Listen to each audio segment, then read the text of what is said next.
So today's question is, who are you trying to work with? Whether it's professionally or personally, who? Is it your children? Are they teenagers? Are they toddlers? Are you trying to work with, you volunteer with a group from another culture or another financial level, whatever the case may be? Who are you trying to work with? And an even more important question, I can do English, honest, is do you have the perspective to help them? Let's talk about it.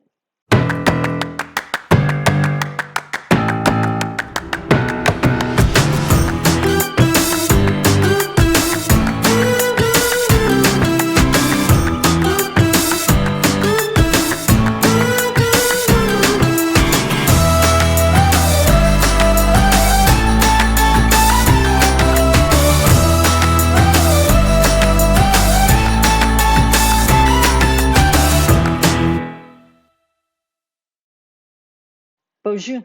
Mishko Poganon, Quain Additional Cosmondodem. Hi, everybody. My name is Sandy Boucher. I'm Red Thunderbolt Woman of the Loon Clan, a proud member of Seine River First Nation in Treaty 3 territory in Northern Ontario. And today I wanted to talk about perspective. Remember the back to back teaching that I talked to you about? How my mom used to make me and my brother stand back to back in the middle of our living room, and she'd get us each to look around the room and acknowledge that we could see so much of the room, but there was one part of the room we were totally blind to, and that just happened to be the part in front of the other person. That's the power of diversity. That's why inclusion is so important, because you will never see the whole picture. I don't care who you are. But if you talk to the person that has a different perspective, you share what you see and they share what they see, you now have a more full view of the situation, of the problem, whatever the case may be. When someone says to you, it doesn't look that way to me, listen, because they're about to share a different perspective with you. So, and I say this all the time, the phrase is nothing for us or about us without us. If you are working with elders and you're not an elder, you do not have the perspective to know what they need or want. If you are working with youth and you are not a youth, you do not have the perspective. If you are working with newcomers and you were not a newcomer yourself, you do not have the perspective. And if you're working with Indigenous people and you are not Indigenous, you do not have the perspective, period. So, what you have to do, there is actually a 4-step plan. And it works every single time. And it takes so much pressure off you that you're going to love this. So, the very first thing you need to do, say we're going to use the example you're working with youth, okay? Maybe even Indigenous youth. We're going to get specific here. If you are planning an event for Indigenous youth, you got to put together a focus group. 2, 3, 4 Indigenous youth. Reach out to different communities, different Indigenous agencies, ask them for a name of someone that can help you by being a part of this focus group because you want to plan this event. Okay, so you put together your little focus group and then you ask them what would make this a great event. You can tell them, like, I'm interested in housing for youth that come out of the community for school, or I'm interested in the violence that youth face. That's my mandate. So we want to do an event. What do you think that event should include? You ask them, and then you grab a pen and paper or a flip chart and a marker, and you start writing, and you create this nice, safe space and just let them talk. Don't interrupt, and ask for clarity to make sure you heard them correctly.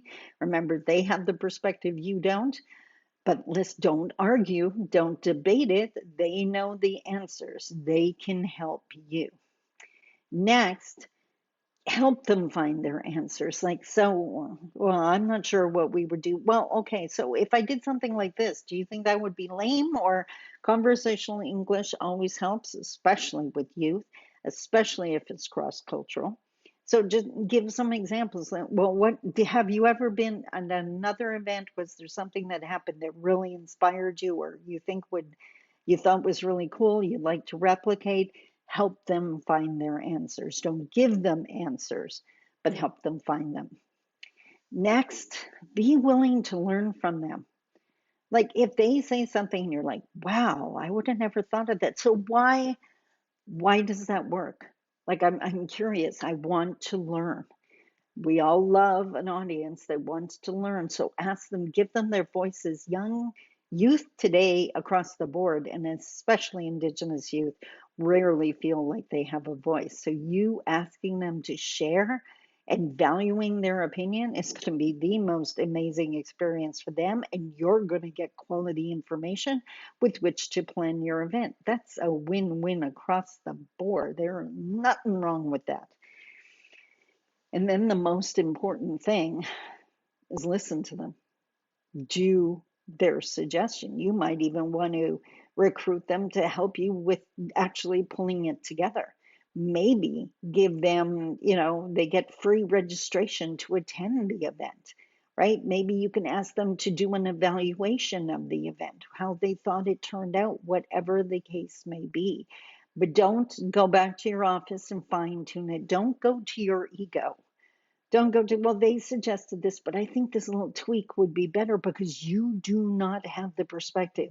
They gave you the answers. All you need to do is implement it and then enjoy the accolades from the youth for having put on an amazing event, and make sure to thank your focus group and name them and give them kudos, because they are the ones that are going to help you succeed. The exact same 4 steps apply whether you're working with elders, whether you're working with another culture, whatever the case may be. You are building bridges with the people in the focus group, and they are going to help you reach out to all the other people you're trying to reach. Do not do it on your own. Just because it's your job description to do doesn't mean that you can't reach out and find guidance. And in fact, if you don't, then you're setting yourself up to fail. Park the ego, get that inclusive view, and then enjoy your success. I think this is an amazing way to wrap up the week. I hope it made sense. I hope you figured out how all of this ties into reconciliation. I didn't do my painting the picture inclusion this week, but I think you can figure out how this fits. If you have any questions, comment below, or I am just an email away. As always, I hope you have a super duper double delicious weekend. No podcast this week. The new podcast is coming out soon, but I will see you on Monday with our next video. I love you. Take care. Bye-bye.